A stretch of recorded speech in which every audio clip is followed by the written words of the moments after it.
যদি এতই সাহস, এতই বাহাদুরি, এতই পাওয়ার তোর গ্রামে এসেছিস, কথা বুঝছেন না? বলেন না, তুই আমাকে ধর না বাবা, তুই এই গরিব গুলোকে জুলুম করছিস কেন?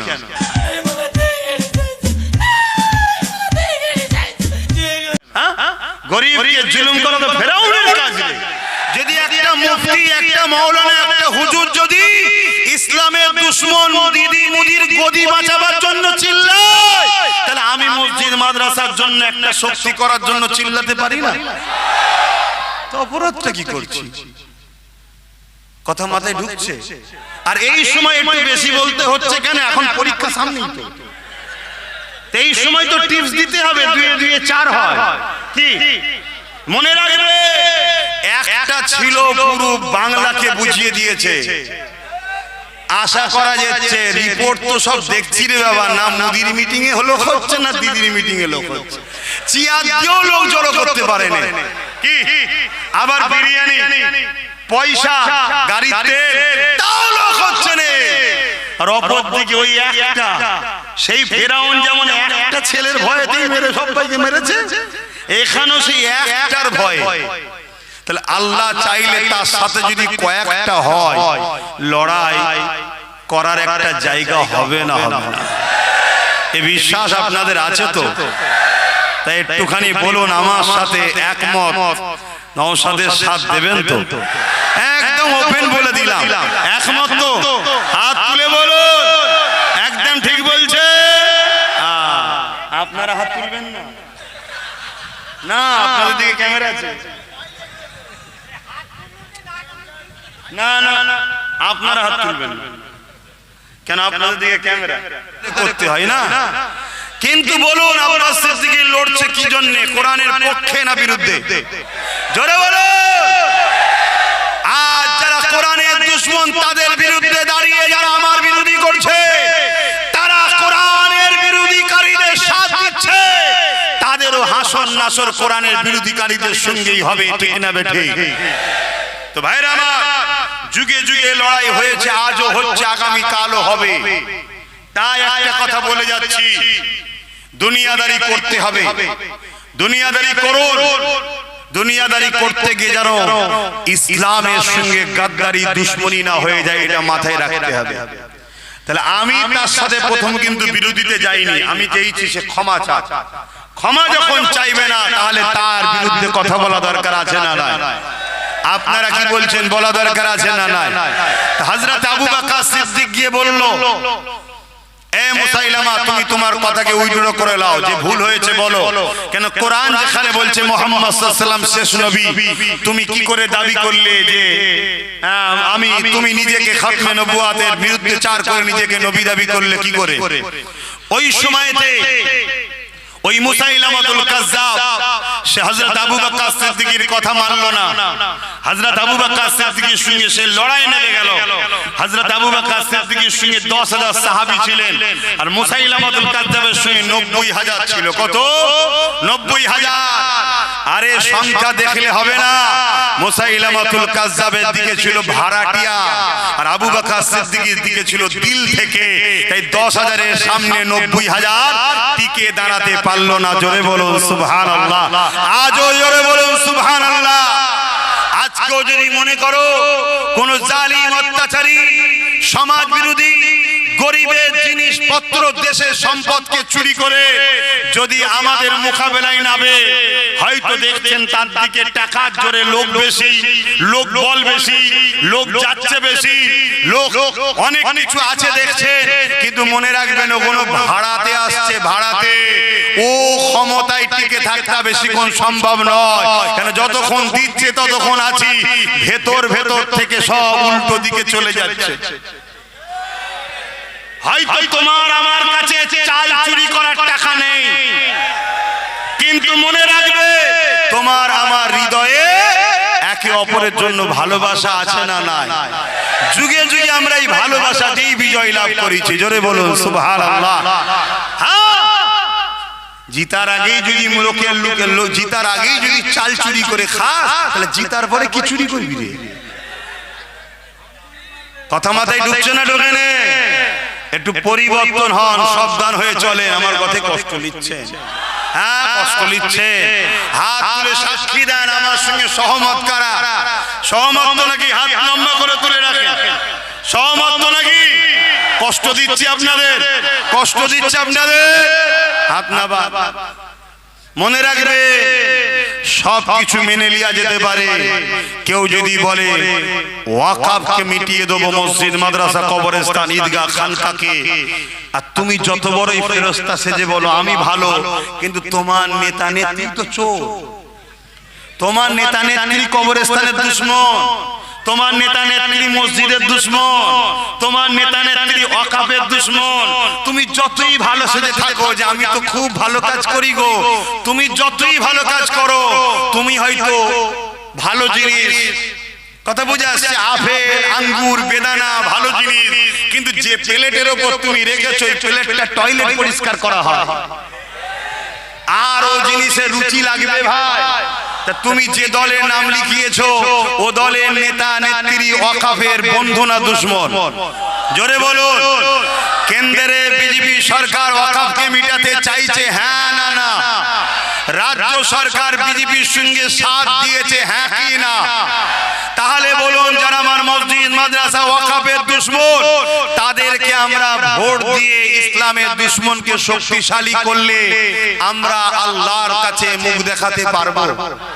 যদি জানতাম বিকল্প নেই আলাদা কথা, অপর দিকে একজন ডাকছে আসো আমার সাথ দাও, যে কিনা মসজিদ মাদ্রাসার দুশমন, আর একজন বলছে আমার সাথ দাও, যে কিনা মসজিদ মাদ্রাসা বাঁচাতে গিয়ে সুপ্রিম কোর্টে কেস চালাচ্ছে এখনো, এবং রাস্তায় নামার জন্য জালিমরা ধরে জেলে দিয়েছে।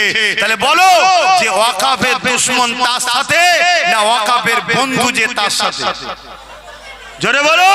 ওয়াকফের দুশমন কেন্দ্র সরকার, ওয়াকফের দুশমন রাজ্য সরকার, ওয়াকফের দুশমন ইরা দুশমনি করেছে না করেনি?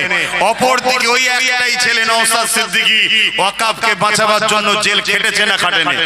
ওয়াকফকে বাঁচাবার জন্য সুপ্রিম কোর্টে কেস করেছে না করেনি?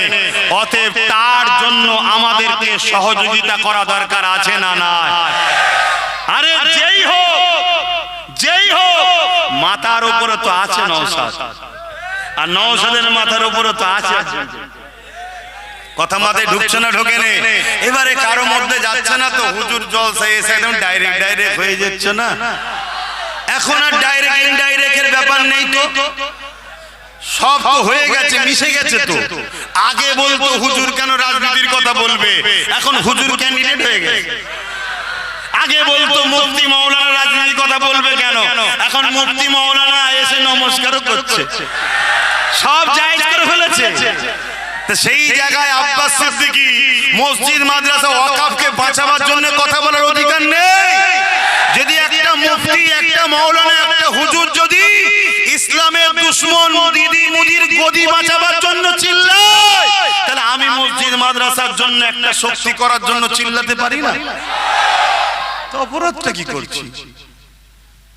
কথা মাথায় ঢুকছে? আর এই সময় একটু বেশি বলতে হচ্ছে কেন, এখন পরীক্ষা সামনেই তো, এই সময় তো টিপস দিতে হবে, দুয়ে দুয়ে চার হয়। কি মনে রাখবে, একটা ছিল পুরো বাংলাকে বুঝিয়ে দিয়েছে। আশা করা যাচ্ছে রিপোর্ট তো সব দেখছি রে বাবা, না মোদির মিটিং এ হলো হচ্ছে না দিদির মিটিং এ লোক হচ্ছে, চেয়ার দিয়েও লোক জড়ো করতে পারে না। কি আবার বিরিয়ানি পয়সা গাড়িতে তাও লোক হচ্ছে না। আর অপর দিকে ওই একটা সেই ফেরাউন যেমন একটা ছেলের ভয়েতেই মেরে সবাইকে মেরেছে, এখানেও সেই একটার ভয়। তাহলে আল্লাহ চাইলে তার সাথে যদি কয়েকটা হয়, লড়াই করার একটা জায়গা হবে না হবে না? এই বিশ্বাস আপনাদের আছে তো? তাই একটুখানি বলুন আমার সাথে একমত, নওশাদের সাথ দেবেন তো? একদম ওপেন বলে দিলাম, একমত তো? হাত তুলে বলুন একদম ঠিক বলছে। আপনারা হাত তুলবেন না? না, আপনাদের দিকে ক্যামেরা আছে। না না না, আপনারা হাত তুলবেন না কেন? আপনাদের দিকে ক্যামেরা। এরা কিচ্ছু পাবে না, লাস্টে যে গরিবের ঘর ভাঙবে। তোর যদি এতই সাহস, এতই বাহাদুরি, এতই পাওয়ার, তোর গ্রামে তো এসেছি, কথা বুঝছেন না? বলেন না, তুই আমাকে ধর না বাবা, তুই এই গরিবগুলোকে জুলুম করছিস কেন? গরিবকে জুলুম করা তো ফেরাউনের কাজ, নমরুদের কাজ, সাদ্দাদের কাজ।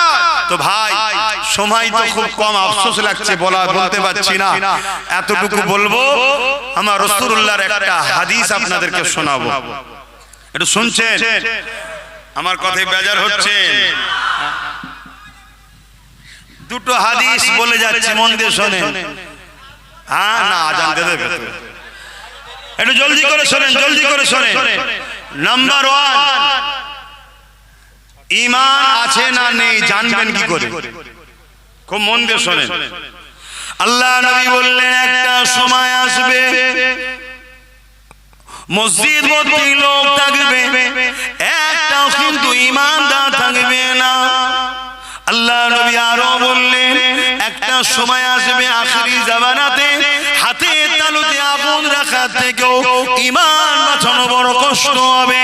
আল্লাহ নবী আরেকটা হাদিসে বললেন একটা সময় আসবে আখিরি জামানাতে আসমানের নিচে জমিনের উপরে সবথেকে নিকৃষ্ট হবে একদল উলামা।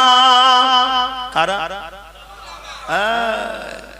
খুব টন্টেড কিনে মারে আব্বাস সিদ্দিকীর সঙ্গে সব প্যান্ট শার্ট পরা দাড়ি চাচা, প্যান্ট শার্ট পরা দাড়ি চাচা।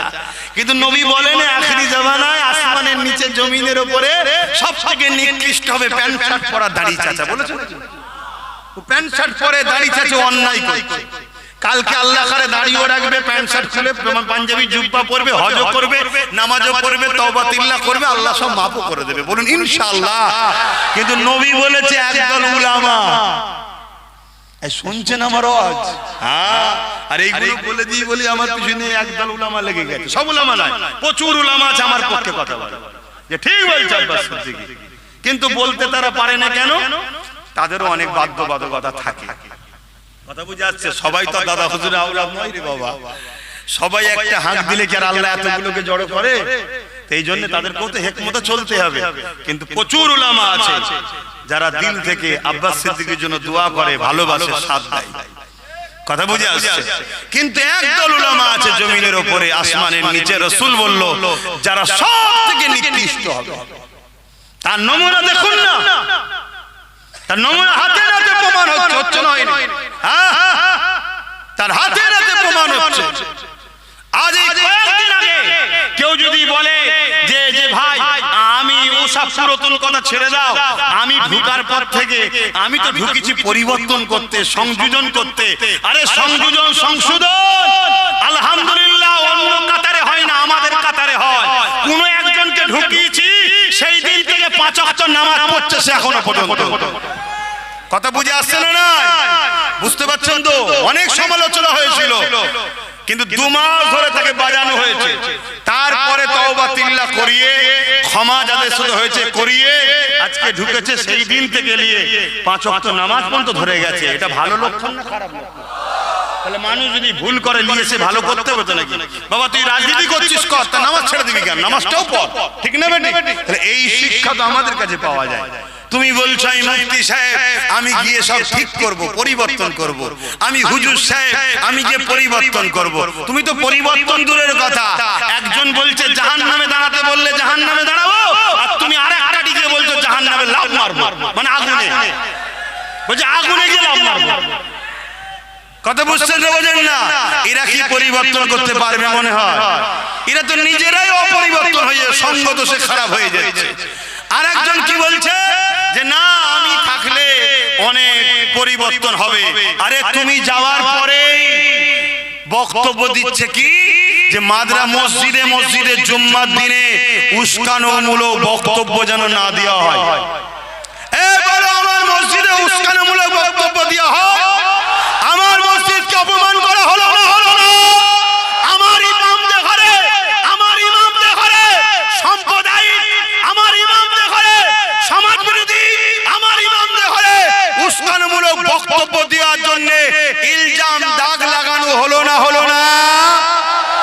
এই সাহসগুলো তোমাদেরকে দিচ্ছে কি? বলছে সাহস তো আমার হাতে রিমোট আছে। এক ওই মুনাফিক দালাল মার্কা উলামা আছে, দ্বিতীয় হচ্ছে বিজেপি আছে, বুঝছেন না? যেই দেখবেন বিপদ অমনি ভাই ভাই। বিজেপি হিন্দু পাড়ায় যে বলছে আমাদেরকে নিয়ে আসো, নাই সব মুসলমানরা পাকিস্তান করে ফেলবে, বলছে না বলে? আর ইনি মুসলমানের পাড়ায় এসে কি বলছে, ওরকম করো না তাহলে বিজেপি চলে যাবে। দুজনের সেটিংটা দেখেছো? আর দিনের শেষে আমার ছেলের পড়াশোনা নেই, চাকরি নেই, কর্ম নেই, স্কুল নেই, রুচি নেই, রুটি নেই, এটা তো নেই নেই। আবার আমার বোল্ডুজার দিয়ে মাদ্রাসা ভাঙা হচ্ছে, বোল্ডুজার দিয়ে ঈদগাহ ভাঙা হচ্ছে। তা আমি যে কথা বলছিলাম, ঈমান আছে না নাই বুঝবেন কি করে? যে যার মতো বুঝবে। আমার ঈমান আছে না নাই আমি বুঝবো কি করে? তা আপনার ঈমান আছে না নাই আপনি বুঝবেন কি করে? রাসূলুল্লাহ বুঝার রাস্তা দেখাচ্ছে। একটু বলি, কেউ যদি অন্যায় করে আর তাকে যদি অন্যায়টা ধরিয়ে দেওয়া হয়, সে যদি সঙ্গে সঙ্গে অনুতপ্ত হয় যে হ্যাঁ আমি এটা ভুল করেছি, এটা অন্যায় হচ্ছে, আল্লাহ রাসূল বলছে সে গুনাহগার, কিন্তু তার মধ্যে ঈমান এখনো আছে। জোরে বলুন সুবহানাল্লাহ। দ্বিতীয় নম্বর কথা, ঈমান আছে না নাই বুঝবেন কি করে? আল্লাহ নবী বলছে তিনটে খসলতের মধ্যে একটা বৈশিষ্ট্য, একটা খসলত যার মধ্যে আছে তার মধ্যে ঈমান আছে, আর যার মধ্যে এই তিনটের মধ্যে কোনোটা নেই তার মধ্যে ঈমান নেই। নাম্বার 1 কি? অন্যায় দেখলে হাত দিয়ে রুখবে।